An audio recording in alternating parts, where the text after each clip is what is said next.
I don't ever slow up, no I don't take shit. I got no love for the fakeness. If you wanna play tough and wanna hate this, I'll always show up. I don't ever slow up, no I don't take shit. I got no love for the fakeness. If you wanna Tanggal itu kini terukir dalam ingatan kolektif, sebuah penanda dalam sejarah yang penuh gejolak. Hari ketika ancaman menjadi nyata, dan ketegangan berubah menjadi teror yang mencekam. Bangsa yang hidup dalam ketegangan, terbiasa dengan bayang-bayang konflik, namun kali ini merasakan sesuatu yang berbeda. Sebuah ancaman eksistensial yang menggantung di atas kepala mereka. Ketidakpastian merayap di setiap sudut kota, di setiap percakapan, di setiap tatapan mata.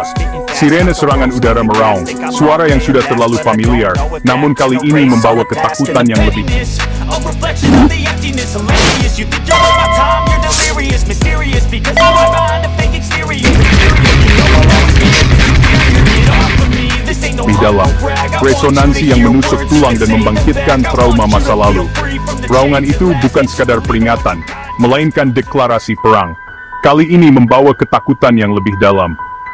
Bukan hanya ancaman roket sporadis, tetapi bayangan perang skala penuh yang menghantui benak setiap warga.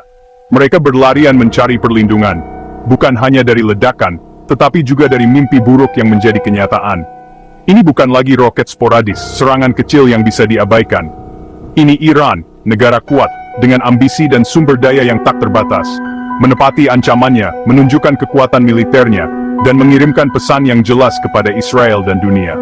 Dari Tel Aviv, jantung ekonomi dan budaya Israel, hingga Yerusalem, kota suci yang menjadi pusat spiritual dan politik, warga Israel bergegas mencari perlindungan, meninggalkan rumah dan kehidupan mereka dalam sekejap. Mereka berdesakan di ruang bawah tanah, berharap bisa selamat dari badai yang akan datang. Langit berubah jadi teater perang, panggung bagi pertunjukan mematikan antara teknologi dan kehancuran. Iron Dome dan Arrow menari di angkasa, sistem pertahanan canggih yang dirancang untuk melindungi warga sipil dari serangan yang tak terhindarkan. Perisai melawan gelombang serangan, sebuah upaya putus asa untuk menahan laju kehancuran yang mengancam. Tapi di darat, ketakutan terasa nyata, merayapi setiap jiwa dan meninggalkan bekas luka yang mendalam. Keluarga berkumpul di ruang perlindungan, mencari kekuatan dalam kebersamaan, mencoba untuk saling menghibur di tengah ketidakpastian. Dentuman intersepsi mengguncang jiwa, setiap ledakan menjadi pengingat akan bahaya yang mengintai di luar sana. Menit-menit terasa abadi, setiap detik menjadi siksaan yang tak tertahankan. Anak-anak menangis, ketakutan mereka mencerminkan kecemasan orang dewasa di sekitar mereka. Orang tua berusaha menenangkan, menyembunyikan rasa takut mereka sendiri, demi memberikan harapan kepada generasi penerus. Dunia digital dipenuhi laporan simpang siur, informasi yang bertentangan dan spekulasi yang liar, menambah kecemasan, memperburuk ketidakpastian, dan membuat orang bertanya-tanya apa yang sebenarnya terjadi. Serangan ini kompleks, bukan hanya satu atau dua roket yang ditembakkan secara acak. Ratusan drone, terbang rendah dan sulit dideteksi, membanjiri sistem pertahanan. Rudal jelajah, dengan kemampuan manuver yang tinggi dan jangkauan yang luas. Dan balistik diluncurkan bersamaan, menciptakan tantangan yang belum pernah terjadi sebelumnya bagi pertahanan Israel. Menguji pertahanan Israel, memaksa mereka untuk bekerja hingga batas kemampuannya. Bagi warga, istilah teknis tak penting, mereka tidak peduli dengan detail strategi militer. Yang terasa hanya hujan api, ancaman nyata yang bisa merenggut nyawa dan menghancurkan segalanya. Dari musuh jauh yang kini begitu dekat, ancaman yang sebelumnya hanya berupa kata-kata, kini menjadi kenyataan yang mengerikan. Rasa rentan begitu nyata, mengingatkan akan kerapuhan kehidupan dan ketidakpastian masa depan. Pengingat pahit bahwa keamanan mutlak hanyalah ilusi, bahwa perdamaian sejati masih jauh dari jangkauan. Ketika sirena aman berbunyi, tanda berakhirnya serangan, desahan lega terdengar di seluruh negeri, kelegaan yang bercampur dengan trauma dan ketidakpastian. Laporan IDF, upaya untuk memberikan kepastian dan mengendalikan narasi. 99% ancaman dicegat, sebuah klaim yang luar biasa, namun sulit diverifikasi secara independen. Kerusakan di Nevatim ringan, sebuah keberuntungan kecil di tengah bencana yang lebih besar. Namun, pagi menyoroti kerusakan lain, kerusakan yang tidak bisa diukur dengan angka atau statistik. Bukan sekadar statistik militer, melainkan kisah-kisah manusia yang terpengaruh oleh kekerasan. Tapi rumah dan kehidupan warga yang hancur, impian yang pupus, dan masa depan yang tidak pasti. Luka-luka ini akan membutuhkan waktu lama untuk sembuh, dan bekasnya akan tetap ada selamanya. Fajar menyingsing, membawa gambaran kerusakan nyata yang kontras dengan hiruk-pikuk pertempuran malam sebelumnya. Cahaya pagi mengungkap skala kehancuran yang tersembunyi dalam kegelapan, memberikan pandangan yang jelas tentang dampak dari konflik yang baru saja terjadi. Jauh dari narasi kemenangan semalam yang bergema di media, realitas di lapangan sangat berbeda. Euforia kemenangan terasa hampa di tengah puing-puing dan kehancuran yang meluas. Sisa rudal dan drone yang berhasil dicegat jatuh di kawasan pemukiman, menjadi pengingat yang mengerikan akan bahaya yang dihadapi warga sipil. Potongan-potongan logam berserakan di jalanan, bercampur dengan kehidupan sehari-hari yang kini terganggu. Ledakan menghancurkan kaca, merusak atap, dan menghancurkan kendaraan. Setiap rumah, setiap bangunan, menjadi saksi bisu dari serangan yang baru saja terjadi. Di Ashkelon dan Tel Aviv, dua kota yang menjadi target utama serangan, kehidupan normal terhenti. Jalanan yang dulunya ramai, kini dipenuhi dengan puing dan rasa takut. Balkon rusak parah, mobil remuk tak berbentuk, menjadi simbol kehancuran yang tak pandang bulu. Kendaraan yang dulunya menjadi alat transportasi, kini menjadi tumpukan besi tua yang tak berguna. Rumah-rumah yang dulunya aman dan nyaman, kini berubah jadi zona bahaya, penuh dengan risiko dan ketidakpastian. Kehancuran di kawasan pemukiman ini, meninggalkan luka yang mendalam bagi seluruh komunitas. Kerugian finansial langsung terasa, membebani warga yang sudah berjuang untuk memenuhi kebutuhan hidup. Dampak ekonomi dari konflik ini, akan dirasakan dalam jangka panjang. Toko-toko yang hancur, rumah-rumah yang rata dengan tanah, dan mobil-mobil yang rusak adalah bukti nyata dari kerusakan properti yang meluas. Kehilangan ini tidak hanya bersifat materi, tetapi juga emosional. Beban berat kini dipikul oleh warga, yang harus menghadapi kesulitan ekonomi dan ketidakpastian masa depan.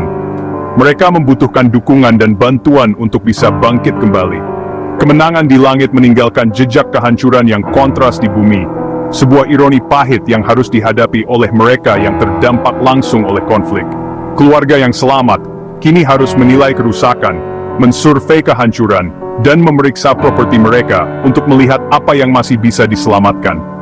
Mereka harus mulai membangun kembali kehidupan mereka di tengah puing, sebuah tugas berat yang membutuhkan ketabahan dan harapan. Upaya pembersihan puing dan rekonstruksi akan menjadi proses yang panjang dan melelahkan.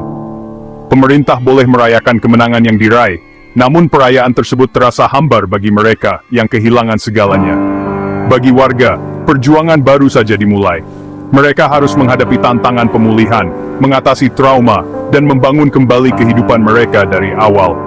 Perang tidak lagi hanya terjadi di langit, tetapi juga di dapur setiap rumah tangga, di mana keluarga berjuang untuk memenuhi kebutuhan sehari-hari di tengah kesulitan ekonomi. Tagihan, faktur, klaim asuransi, dan dokumen keuangan menumpuk, menambah beban administrasi dan finansial bagi warga yang sudah tertekan. Setelah serangan, biaya nyata dihitung lewat tumpukan dokumen klaim. Otoritas pajak Israel kewalahan Dipas Menanigu klaim masuk dari seluruh negeri. Setiap klaim adalah kisah kehilangan, rumah, usaha, kendaraan, barang pribadi. Sistem kompensasi yang dirancang untuk konflik kecil langsung lumpuh. Warga frustrasi, telepon sibuk, situs web down, birokrasi menghalangi. Proses lambat dan dingin menambah luka, menciptakan krisis kepercayaan publik. Negara yang kuat di langit ternyata rapuh di darat. Di tengah krisis, respons pemerintah pusat justru sunyi.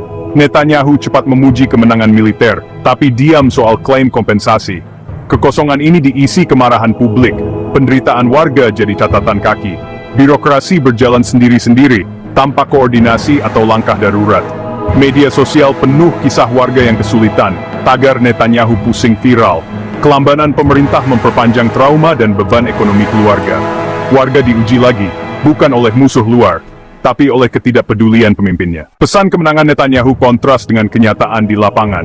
Pemerintah merayakan pertahanan canggih, warga sibuk memperbaiki rumah rusak.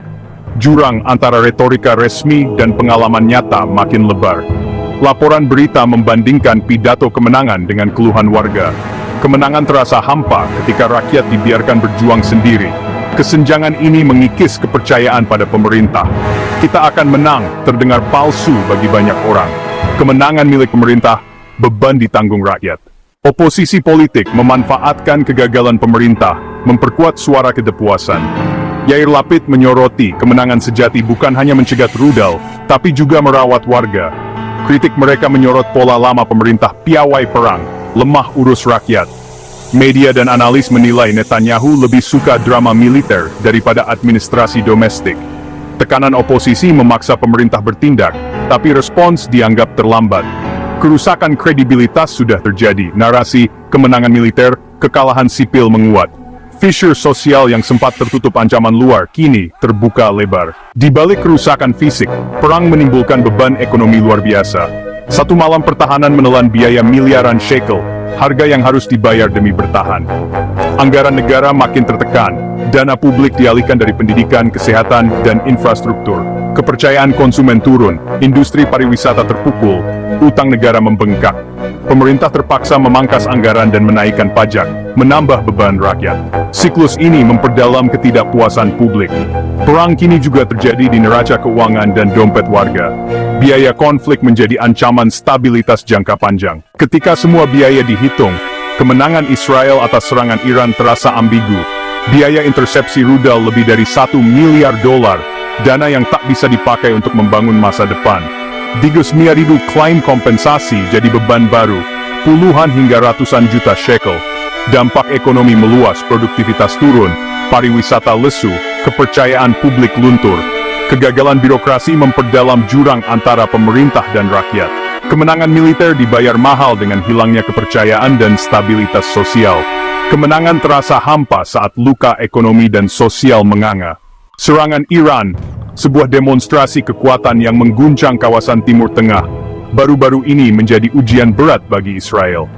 Serangan ini bukan hanya sekadar ancaman militer, tetapi juga sebuah pukulan strategis yang dirancang untuk menguji ketahanan dan respons negara tersebut. Dampaknya, meninggalkan Israel di persimpangan yang rumit. Pemerintah dan para pemimpin kini dihadapkan pada serangkaian pilihan sulit, mulai dari respons militer hingga kebijakan diplomatik. Setiap keputusan yang diambil akan memiliki konsekuensi jangka panjang bagi stabilitas regional dan keamanan nasional Israel. Keberhasilan militer dalam menangkis sebagian besar serangan rudal Iran patut diacungi jempol. Sistem pertahanan udara Iron Dome sekali lagi membuktikan efektivitasnya dalam melindungi wilayah Israel dari ancaman udara. Namun, keberhasilan ini tidak serta-merta menghilangkan dampak psikologis dan ekonomi dari serangan tersebut. Sayangnya, keberhasilan militer tak menutupi retaknya kepercayaan publik terhadap pemerintah. Banyak warga Israel yang merasa tidak aman dan mempertanyakan kemampuan pemerintah untuk melindungi mereka dari ancaman eksternal. Demonstrasi dan protes menjadi pemandangan umum di jalan-jalan Israel, mencerminkan kekecewaan dan ketidakpuasan yang mendalam. Serangan Iran juga memberikan beban ekonomi yang signifikan bagi Israel. Biaya pertahanan yang tinggi, kerusakan infrastruktur, dan gangguan aktivitas ekonomi telah memukul perekonomian negara tersebut. Pemerintah harus mengeluarkan anggaran besar untuk memperbaiki kerusakan dan memulihkan kepercayaan investor. Krisis 39.000 klaim diajukan oleh warga Israel yang terkena dampak serangan. Jumlah klaim yang besar ini menjadi indikasi betapa luasnya kerusakan yang ditimbulkan oleh serangan Iran. Krisis ini jadi simbol kegagalan tata kelola sipil dalam menangani dampak serangan. Lambatnya proses verifikasi dan pembayaran klaim telah menimbulkan kemarahan dan frustrasi di kalangan warga Israel. Pertanyaan mendasar muncul, apakah negara benar-benar aman jika rakyatnya merasa ditinggalkan? Musuh berhasil memaksa Israel membayar mahal, bukan hanya dengan uang, tapi juga kepercayaan. Kepercayaan rakyat terhadap pemerintah dan institusi negara adalah fondasi utama ketahanan nasional.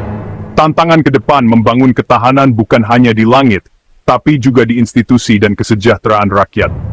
Tanpa komitmen pada kesejahteraan sosial, kemenangan militer akan selalu terasa setengah hati. Kemenangan sejati adalah ketika negara mampu melindungi rakyatnya, memenuhi kebutuhan mereka, dan menjaga kepercayaan mereka.